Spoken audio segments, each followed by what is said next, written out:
Salve pessoal, tudo certo com vocês? Hoje a gente vai para o nosso terceiro vídeo da série sobre as eleições de 2022. Hoje a gente vai começar a comentar dos pesos pesados que foram para o segundo turno na eleição que foi a mais apertada da nossa história até agora, né?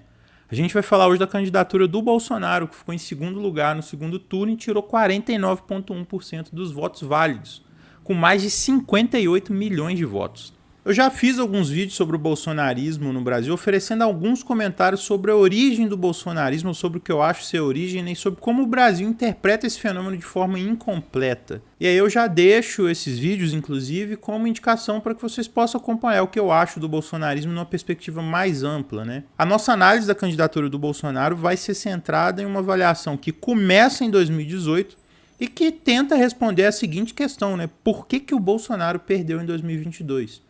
Para entender a derrota do Bolsonaro em 2022, a gente precisa primeiro entender por que ele venceu em 2018 e como que foi o seu governo, já que ele era o presidente entre 2019 e 2022. A primeira questão que a gente coloca aqui, então, é a seguinte: por que o Bolsonaro ganhou em 2018? O Brasil, em 2018, ele estava num momento de muita confusão política, econômica e muita bagunça institucional. As políticas radicais de austeridade que a Dilma começou a implementar no segundo mandato afundaram a popularidade do governo na época, que rodava ali os 10%, né? E vendo essa aprovação despencar, o governo ele começa a ter muita resistência no Congresso e o Congresso começa a arrancar um monte de pedaços do governo, emparedando a Dilma na época, com a figura do Eduardo Cunha, né, se destacando. E como o Congresso estava com um clima de hostilidade muito pesado com o governo, o Cunha se aproveita desse clima, empareda o governo até o limite e abre um processo de impeachment contra a Dilma. Como não tinha praticamente nenhuma popularidade e a economia estava em frangalhos, a Dilma simplesmente caiu. E nem dentro do PT teve tanta resistência assim. O Temer assume para completar o mandato da Dilma e radicaliza ainda mais nessa política de cortes, institucionalizando um teto de gastos que congelava os gastos públicos por 20 anos. E o Brasil ficando no desemprego alto, na estagnação econômica e tudo mais. O Bolsonaro ele surge como uma força relevante nesse rastro de destruição econômica dessa época. Em momentos de crise, é que as soluções radicais aparecem e passam a ser naturalizadas, passam a ser vistas como ok, como moderadas. E isso que aconteceu com o bolsonarismo. Naquele período, tinha se criado uma hegemonia muito forte contra o PT. Ninguém queria conversar com o PT na elite econômica e política. O candidato dessa elite era o Alckmin, que tinha mais da metade do tempo de televisão. Ele tinha um monte de partido do lado dele e tinha essa simpatia dessa elite política e econômica.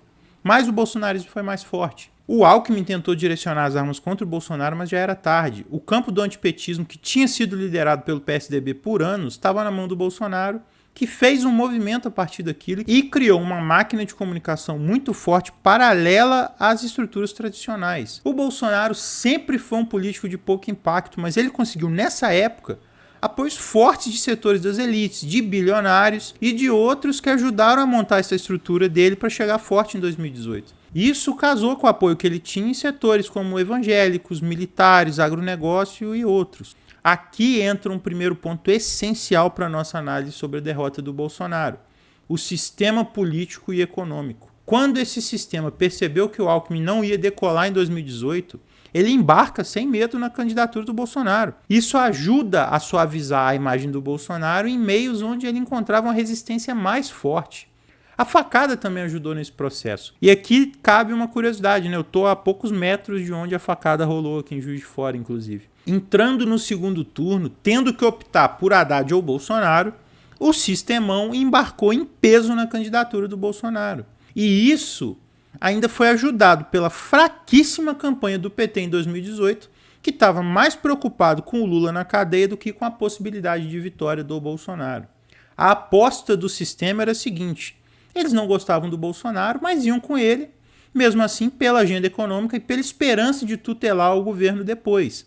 E em relação à agenda econômica, a mídia apoiava essa agenda e ela usava essa proximidade para poder tentar negociar com o governo depois. O sistemão no Brasil adora esse papel de tutela em relação ao presidente.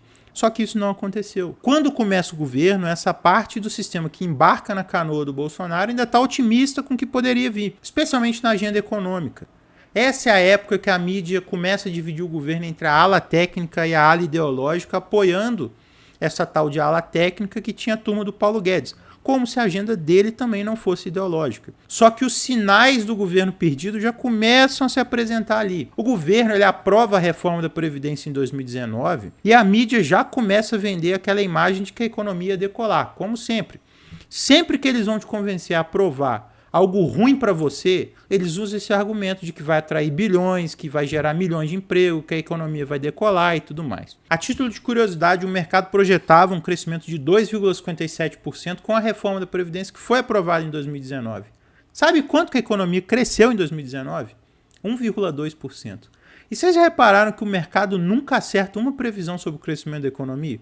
Pois é, assim que esse crescimento de 1,2% sai, já é um dado ruim. E aí você tem uma gafe histórica dessa equipe econômica. Eles divulgam uma imagem celebrando o aumento do que eles chamam de PIB privado. Essa é mais uma peça clássica do terraplanismo que tentam fazer no debate econômico. O Produto Interno Bruto, o PIB, ele é o principal dado econômico de um país. Ele é o resultado de uma equação que envolve o consumo privado, os investimentos, os gastos do governo e as exportações descontadas das importações. Não existe nenhum PIB privado. E aí um exemplo, em 2019 eu era bolsista de mestrado e recebi uma bolsa do governo. A minha bolsa era resultado de um gasto público, mas uma coxinha que eu compro na lanchonete é o quê?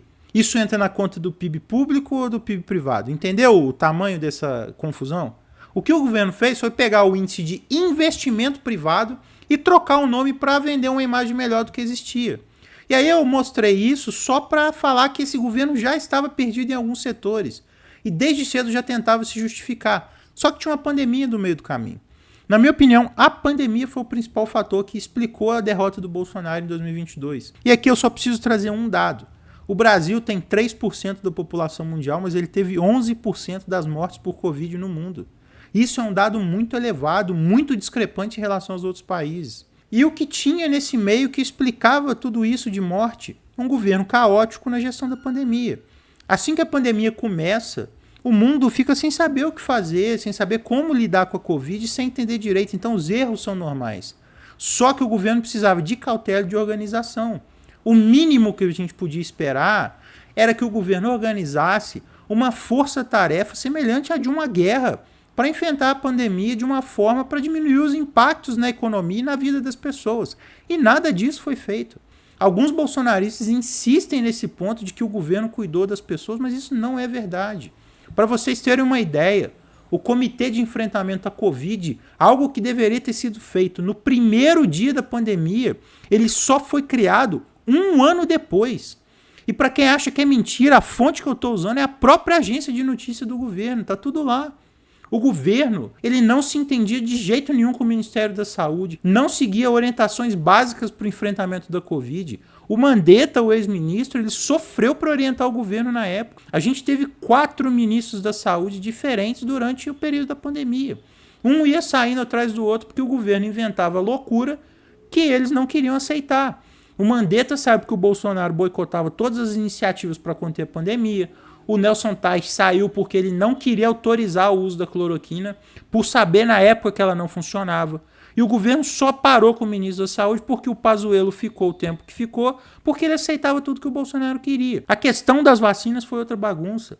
Ao invés de se somar ao governo de São Paulo para produzir uma vacina no Brasil, o governo agiu para minar os esforços do Dória por causa de uma questão eleitoreira. Ao invés de estimular a população a se vacinar, o presidente adotava uma retórica divisiva, agressiva e até conspiracionista nesse caso. Como foi revelado pela CPI, o Bolsonaro ele montou um gabinete paralelo no Ministério da Saúde para se orientar com essa galera conspiracionista que atrasava o enfrentamento da pandemia no Brasil. E aí, nesse mesmo período, vendo a perda de apoio popular por conta dessas decisões da pandemia, o Bolsonaro radicalizou sua militância contra o judiciário, contra a política, contra a mídia. E aqui a gente tem um elemento chave para entender a derrota do Bolsonaro. Parte dessa elite econômica e política que engoliu o Bolsonaro em 2018 rompeu com ele.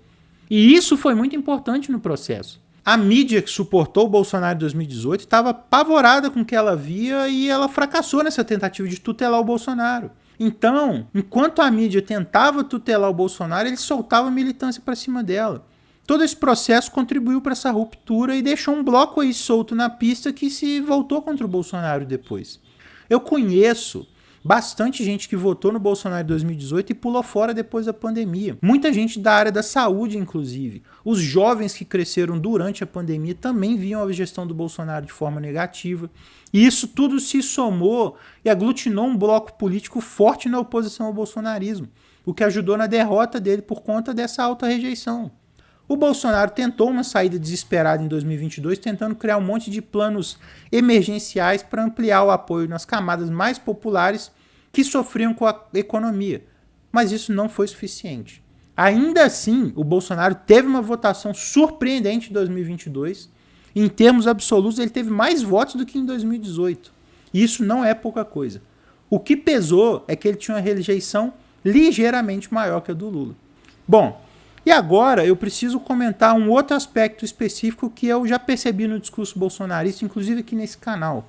Muito se fala em certos meios mais radicalizados que a eleição de 2022 foi fraudada para que o Bolsonaro perdesse. Tem gente que chega a dizer que o Lula não ganhou. Bom, eu vou desagradar muita gente aqui com isso, mas eu vou dizer já de antemão que eu sou a favor de modernizar o sistema eleitoral brasileiro e ele não é moderno e nem atualizado. Esse debate ele foi feito da forma mais porca, mais rasa e idiota possível nos últimos anos, e isso envolve a esquerda, que defendia em peso essa modernização e depois mudou completamente o discurso para se contrapor ao Bolsonaro. Nesse caso, eu acho que a gente não tem que ouvir o Bolsonaro, o Lula ou qualquer outra liderança, mas sim o que os especialistas em segurança cibernética dizem, e eles sugerem sim mudanças para aprimorar o sistema e a segurança do processo eleitoral brasileiro. Agora, dito isso, uma coisa tem que ser reconhecida: não tem nenhum indício de fraude na eleição presidencial. Nem na de 2018, como o Bolsonaro alega, e nem na de 2022. Isso é invenção para negar a derrota. Como eu já falei, uma parte do sistema político brasileiro foi com o Bolsonaro em 2018, mas essa parte foi contra ele em 2022. Disso eu não tenho nenhuma dúvida. O candidato do sistema em 2022 foi o Lula.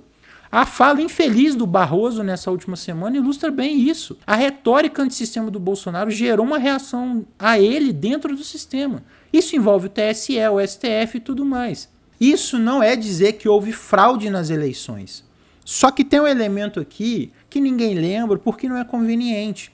Quando o Bolsonaro foi beneficiado pela hegemonia antipetista, inclusive por parte do sistema, em 2018, ninguém reclamou. A Lava Jato, como está escancarado agora, ela foi uma operação política. Ela se usou de um sentimento verdadeiro de anticorrupção, de uma roubalheira que existiu mesmo, para poder dinamitar o sistema político brasileiro. Aí ela arrastou o Lula e o PT para o buraco. A Lava Jato ela se utilizou de várias medidas fora da lei que foram todas referendadas pelo STF na época. E essas medidas ajudaram o Bolsonaro. Por que ninguém reclamou nessa época? Sabe quem que chamava a eleição de fraude em 2018? Os petistas. Existe uma dinâmica muito curiosa na política brasileira que é nociva para o debate. Quando a justiça é dura e errada com o meu adversário, eu acho bom e tento convencer todo mundo que foi correto. Quando acontece comigo, eu fico revoltado e eu falo que é um absurdo. Assim é moleza. Eu não estou aqui querendo passar pano ou defender o Lula. Eu não tenho simpatia pelo Lula.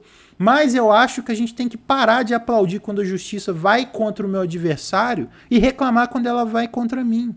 Isso não dá certo. A justiça tem que parar de ser politizada no Brasil. Enfim, essa é a mensagem que eu quero passar.